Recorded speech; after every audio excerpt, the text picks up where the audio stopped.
Oh, did I ruin it?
Thanks for the, no, hey, thank you for shouting out.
All right, thank you guys for being here. I'm going to call the February Planning Commission meeting to order, and we've got a couple of housekeeping items here we need to get knocked out first.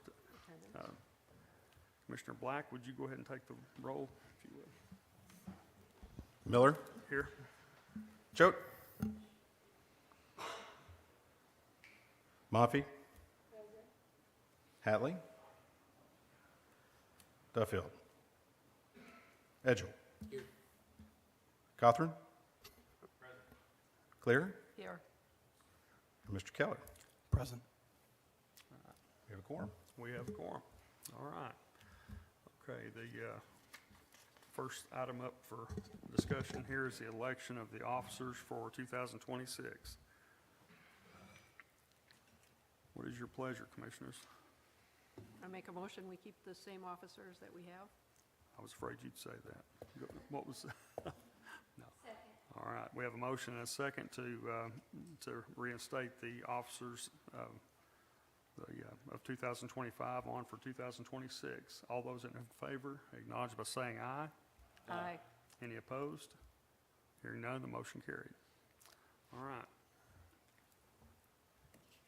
Item number 2. Vacation of an alley between lots 1 through 3 and 10 through 12 on Block 8 of Madison White Edition, submitted by Barrett and Associates on behalf of Chris Olson. Gavin, you got a staff report for that? Yes, sir. As stated, this is a vacation of right-of-way of an alley at 301 South Utah Avenue. This is located within the Inglewood neighborhood. It is currently a single-family dwelling that was constructed over the alley in question. All surrounding zoning in the property's immediate vicinity is R1 single-family residential. All surrounding uses are also presumed to be single-family housing. The house was purchased by Mr. Olson. It appears to have been constructed over an alley, and that alley should have been vacated prior to construction, as it is considered a public right-of-way. Without vacating, this causes a jurisdictional issue, as there is technically a strip of public right-of-way passing through an already existing private residence. The entirety of this section of alley would be vacated to Mr. Olson, as he is the only property owner on both sides of the right-of-way. When considering a vacation of right-of-way, staff must take into consideration 3 key questions. The first being, what is the impact of the proposed vacation upon the public trust functions of the right-of-way? Does the vacation impair circulation, access, utilities, open space, and/or views? What are the land use impacts regarding the vacation of the right-of-way, and what public benefit is received by vacating the right-of-way? What is the impact of the proposed vacation upon the public trust functions of the right-of-way? Closing this alley would not impact negatively any of the aforementioned subjects, as it is staff's understanding that this alley is functionally closed already due to the fact that the home is already existing.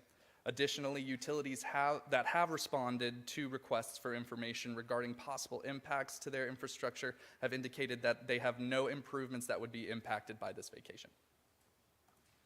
What are the land use impacts regarding the vacation of this right-of-way? The land use impacts from this vacation would be minimal.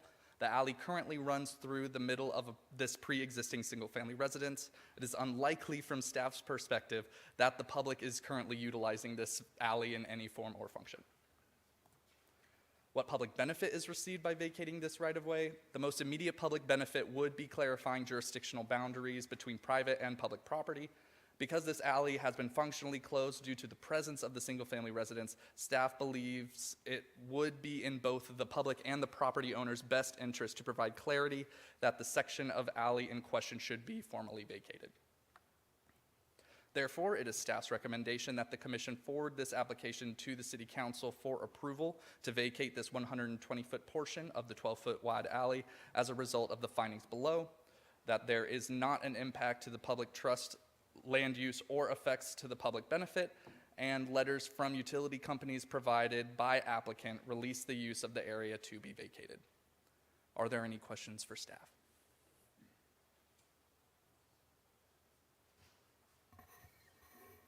All right, thank you, Kevin. Thank you.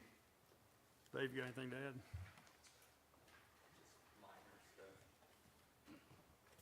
Dave Garza with Barrett and Associates. So the house was born the year I was born.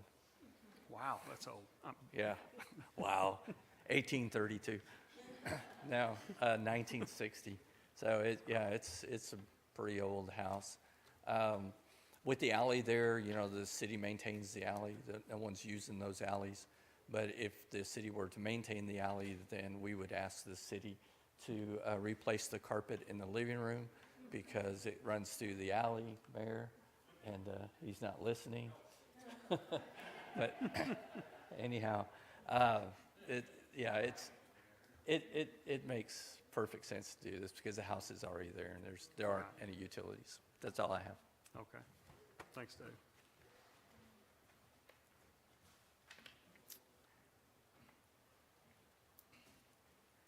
Motion to approve? Okay, we have a motion. We have a motion and a second to approve this request to forward to city council. All those in favor acknowledge by saying aye. No. Any opposed? Hearing none, the motion carried. All right. All right. All right, rezoning a property, R2, medium density residential to C4, neighborhood quiet and business located at 500 and 502 Tyler Road, submitted by Disabled American Veterans on behalf of Clarence Harbor. Thank you guys for your service. You got a staff report for us on that? Yes, sir, I do. So as stated, this is a rezoning at 500 and 502 Tyler Road. The existing conditions, this is located in the rural East City District. This is an R2 zoned property. This property was previously utilized by the Arkansas Center for Music Education, but has sat vacant for several years. This location is bordered to the north, south, and east by R2 zoned properties, and it is bordered to the west by M1 light industrial. The property directly west of this property is zoned and used as industrial. Properties south of 6th Street on Tyler Road are all industrial properties. Uses along Tyler Road in the industrial area include Tyson, a utility substation, and a Bitcoin mining facility. Directly behind the subject property is KBM Industrial Services. So the applicant is requesting to rezone the property from R2 medium density residential to C4 neighborhood and quiet business. The request has been submitted by the Disabled American Veterans, who are requesting to rezone the property to serve as their new location. The DAV utilizes their building for office space, assisting disabled veterans with processing claims, monthly meetings, and food distribution. The DAV has been in communication with the city for several months with how they could potentially move forward with utilizing this property as their new location.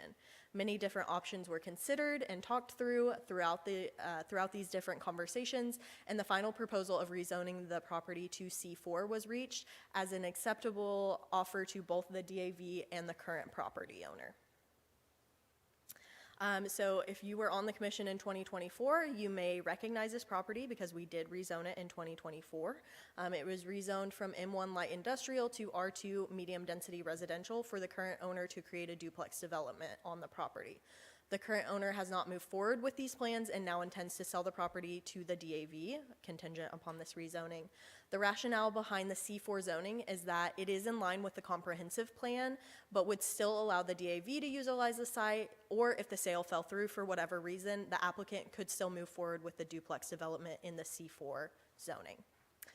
When considering a zone map adjustment, careful consideration must be made in regard to the future and current land uses of the area, the comprehensive plan recommendations, and that the request is not based exclusively upon a desire to increase the value or income potential of the property. So first, the future and current land uses of the area. This property was historically utilized as a small industrial use and then a music school, and now again has sat vacant for several years. This area does contain a very unique mixture of land uses ranging from single family to multifamily uses to heavy industrial uses. Due to the variety of land use in the area, staff does believe a community service use could be appropriate in this location. This location would primarily be used as an office space for volunteers to help disabled American veterans process claims and host the chapter's monthly meetings. Staff did want to note that the DAV does monthly food distribution serving around 200 veterans. While this will likely cause an increase in traffic to the area, the food distribution does take place during work and school hours. And additionally, the applicant has stated that they believe they can stack a pretty high volume of vehicles through a number of switchbacks behind the building. And as a result, staff does not believe this once-a-month distribution will have too much of an impact on the traffic patterns in the area. The second thing to consider is the Reimagine Russellville 2040 comprehensive plan. This piece of property and a handful of properties to the west are called out in the comprehensive plan as suburban corridor. You'll see them, it's kind of hard to tell on the screen. They're in the purple there. And then there's a blue that's kind of hard to tell there, but the purple is going to be that suburban corridor. The Reimagine Russellville 2040 comprehensive plan states that appropriate zoning categories for suburban corridor are RO, C2, and C4. Therefore, rezoning the property to C4, neighborhood and quiet business, would be appropriate and is in line with the comprehensive plan.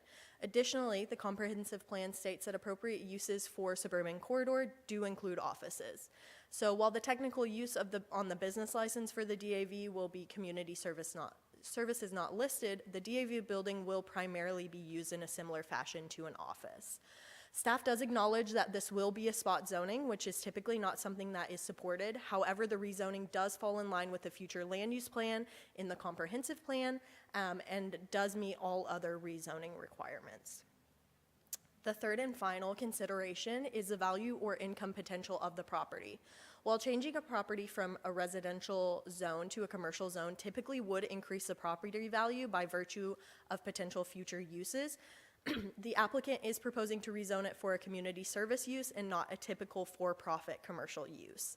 So the applicant's request is considered recommendable by staff primarily due to the fact that the C4 zone would be more in line with the comprehensive plan than the current zone. And then in this unique circumstance, the current proposal for the property, which is a duplex development, would actually create more revenue than the proposed future use, the DAV. For this reason, staff does concur that the rezoning request is not to increase the value or income potential of the property.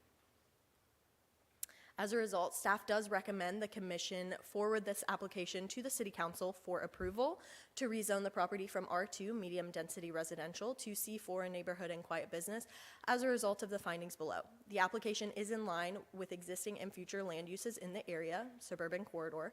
The proposal aligns with the Reimagine Russellville 2040 comprehensive plan, and then rezoning to C4 does appear to be appropriate and in line and aligns again with that vision outlined in the future land use plan in the comprehensive plan.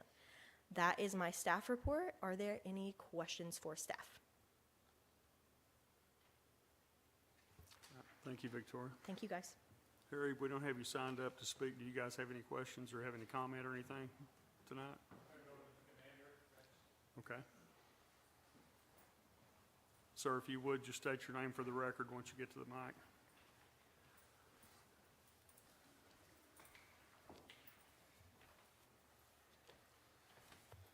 My name's Rex Surratt. I'm the commander for the Disabled American Veterans. I'm a 40-year veteran of the Arkansas Army National Guard, and I also served in Operation Iraqi Freedom. Thank you for the commissioner of the board and members of the board for hearing our argument. We are currently in a 1,400 square foot building, block building, that's over on 206 South Pittsburgh Avenue. In purchasing this building, our office has grown over the years to the point where we've run out of space. This is a approximately 3,200 square foot building. When you look at the design of the building and you think of the American Legion and the Veterans of Foreign Wars building over on North Arkansas, you think of the old style 1920s rock building. Unfortunately, we are currently in a block building. This is a rock stone building that was erected in 1926 by a young man by the name of J.W. Danley, Pope County judge. J.W. Danley was never the Pope County judge. He was actually the sheriff, ran for county judge, and due to a discrepancy, name was taken off the ballot because of fraudulent use of the position that he had at the time. However, in 1920, the Disabled American Veterans started their operation after World War I, helped the first organization to help veterans coming back from war to obtain their benefits from the United States at that time.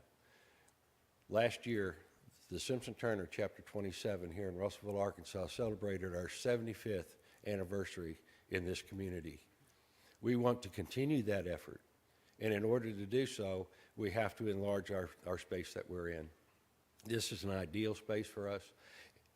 It has the opportunity to expand our office space, and it also gives us back to that nostalgic idea of being in a rock building that was established back in the 1920s. In addition to that, we also provide approximately $30,000 to $35,000 a year in assisting veterans with financial situations where they're unable to pay their electric bill, pay their car payment, pay their expenses for their car repairs. All this comes from the community. It comes from the community through donations and our fundraisers. We receive no funding from the federal government, the state government, or the United Way Foundation. So in order for us to establish this as our new home, Clarence Harper has agreed to sign the contract provided that we can come to an understanding. If we purchase that vehicle now, or that location now, considered it as being residential, it is no use to us unless the board makes that recommendation to go ahead and forward it to the city council. On the other hand, if we go ahead and have it rezoned and something happens with that contract, Mr. Harper has got a piece of property that he cannot use. So therefore, we're requesting the commission look at this as not only another opportunity to help our veterans, but also to help our community to where we can expand our operations to help them obtain the necessary things they need to have a better life in our community as veterans. I appreciate your time. Thank you. Any you, sir. questions? Thank you.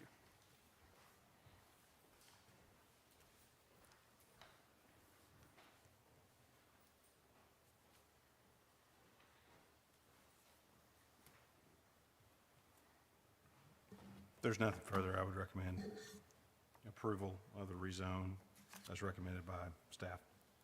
Second. A motion and a second for a very good cause. All those in favor of approving this request and sending it on to city council, acknowledge by saying aye. Aye. Any opposed? Hearing none, the motion carried. Yes, sir. Thank you. All right. Last item here we have here is on your property C2 highway commercial to C3 large scale and shopping center commercial located at 2407 North Arkansas Avenue, submitted by the Dells Incorporated. You got a staff report on that one? Yes, sir, I do. Like you said, this is a rezoning at 2407 North Arkansas Avenue. It is currently located within the Highway 7 Interchange District. This is the former site of the Clarion Hotel. The adjacent property to the west is an America's Best Value Inn, and to the east is a Phillips 66 gas station. Other surrounding uses include restaurants, gas stations, hotel motels, a church, and 2 single-family homes. The property has since been purchased by the Dells Corporation, the applicant, in order to operate multifamily housing. However, this use is not permissible in the C2 zone. Surrounding zones include large swaths of C2 highway commercial, as well as smaller pockets of C4 neighborhood and quiet business, R3 medium high density residential, and R4 manufactured home park or subdivision due to a former manufactured home park that is no longer present. The applicant has originally stated that their intention was to operate as a hotel motel. However, after a meeting between city staff and the applicant, the logical use type based on the City of Russellville zoning code use definitions would be dwelling or complex multifamily due to the fact that the descriptions of the operations provided to city staff did not match the zoning code's definition for hotel motel. Dwelling or complex multifamily is not permissible in the C2 zone, which is the current zoning of the property. The most appropriate lens to view the use that the applicant is pursuing would be affordable multifamily housing that specifically caters to transient workers, i.e. construction crews, traveling nurses, etc., and single individuals. In an effort to work with the applicant in finding a path forward for their operation, city staff recommended pursuing a rezoning from C2 highway commercial to C3 large scale and shopping center commercial, as this could be more in line with the long-term goals of the district according to the comprehensive plan.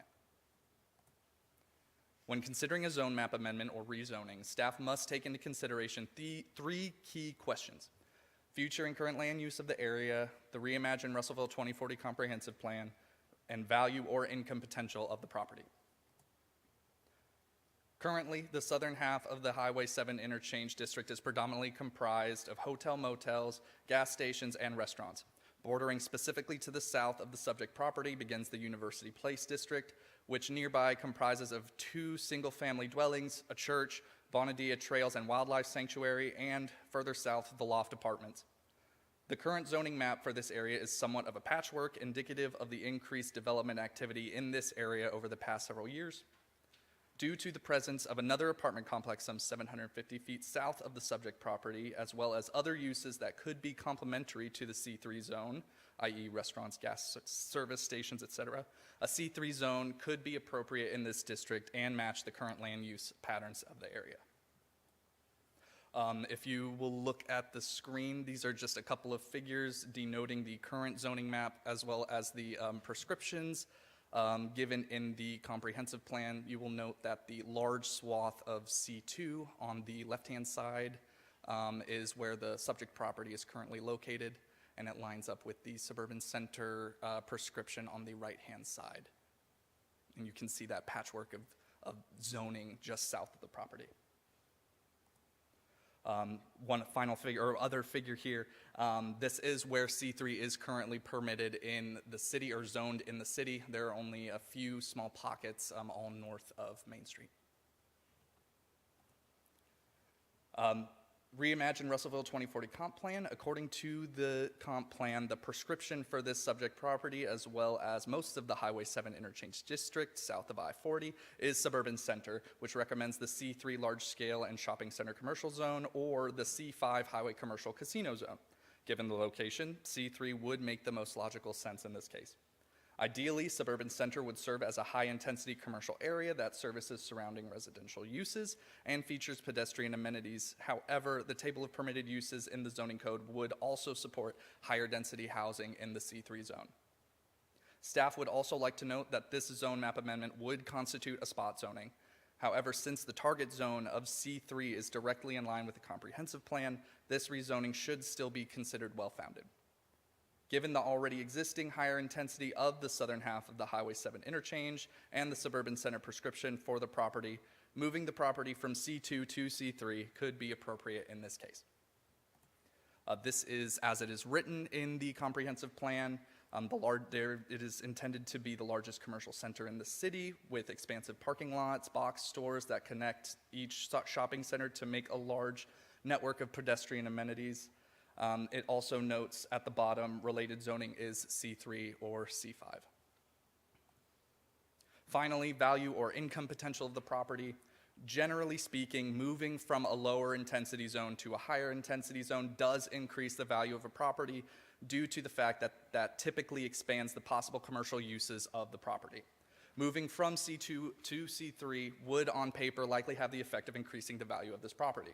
That said, the former use of the property as a hotel motel would likely have a higher revenue potential than the current target use of this property, dwelling or complex multifamily, as night-by-night rentals usually generate more revenue over time than long-term annual leases. Further, the leasing options provided by the applicant may be competitive with other rental market prices in Russellville. Therefore, staff cannot say that short-term profits or increasing the property value is the applicant's goal with this rezoning.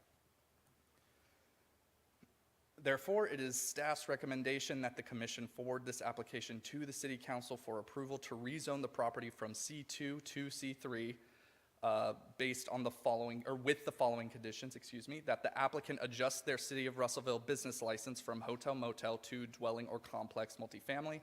Based on the findings below, that the application is in line with existing and future land uses within the area, the proposal aligns with the Reimagine Russellville 2040 comp plan, and that the rezoning to C3 large-scale and shopping center commercial appears to be appropriate and aligns with the vision outlined in the 2040 comprehensive plan.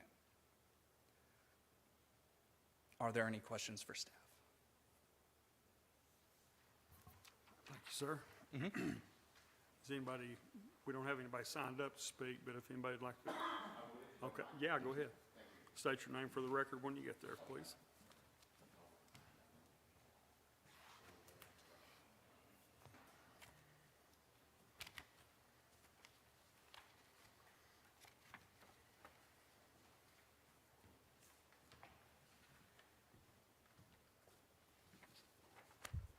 Well, good evening. My name is Mark Swallow. I'm the COO for the Dells Company. And I'd just like to tell you a little bit about our company from a high level. As you can see, I've brought my team with me over here. If anybody has any questions, we would like to be able to field or answer those for y'all. And also just to show you the commitment that we have pursuing this endeavor. We came in from Mountain Home, Arkansas tonight. We've been in business since 2018. We've renovated over 3,000 doors, 70 properties in 45 cities and 5 states. Our mission is to revitalize older, rundown properties in the city, therefore transforming them into something you would be proud of. Not only do we support local businesses throughout the community, we provide affordable housing without relying on HUD, and also we fill a need for transient guests, such as traveling medical professionals, contract workers, who don't always need to commit to a one-year lease. In Russellville so far, not only have we invested millions in the property that we are referring to, We take pride in the appearance and the perception within the community. We ourselves have purchased properties from other hotels, motels, owners that have been run down. They're not maintained. They go in, they buy them, they lease them, and for them, it's all about the profit. For us, it's not as much about the profit as it is being able to fulfill that need and providing a nice, respectable place for our tenants and the community. We've also partnered with ATU with a sponsorship for game day shirts, and we will continue to remain involved in the communities. With your assistance today, we look forward to working with you and moving forward while helping generate city revenue to help everyone in assisting or achieving the Reimagining Russellville 2040. Does anybody have any questions for us? What kind of percentage of occupancy are you looking at? In most of our facilities, we run anywhere between 90 and 95%. All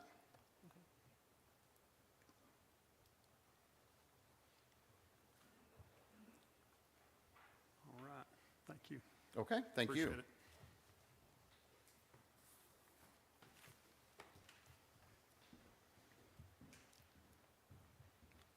Anybody have any questions? I have a question for Chief Setian.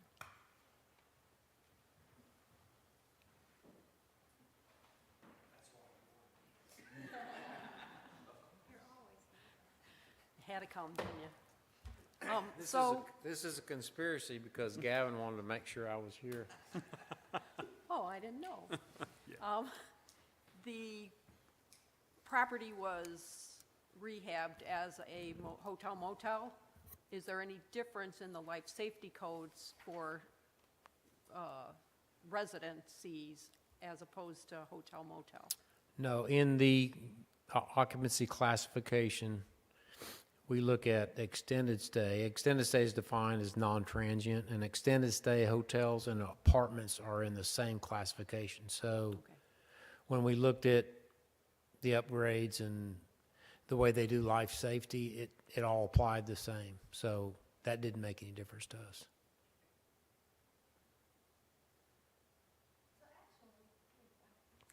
I'm so loud. Anyway, actually, I think that the past owners were doing this already, even though it was a hotel, as the Clarion, wasn't it? Because I thought there were transient people living there, like coming in and renting for a month or two at a time.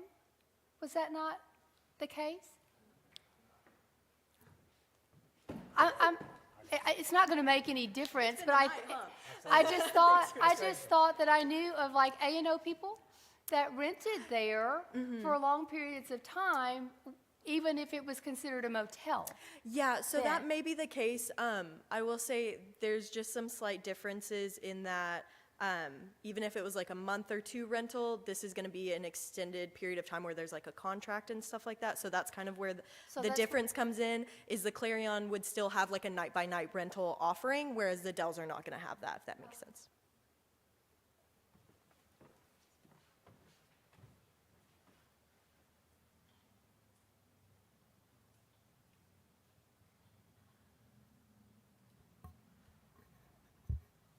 All right. What is your pleasure?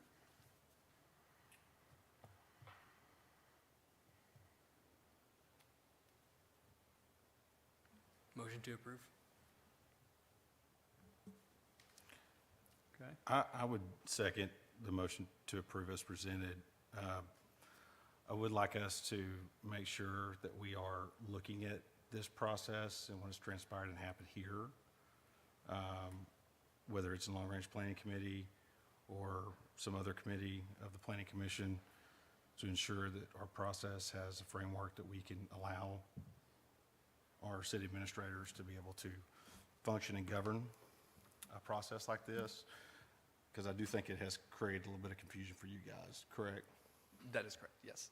And staff is in agreement that this should be addressed at the next long-range planning commission, or committee, excuse me. We have a motion, we have a second. All those in favor of approving this and sending it on to city council, acknowledge by saying aye. Aye. Any opposed? Hearing none, the motion carried. All right. Any we have no further business, we're adjourned.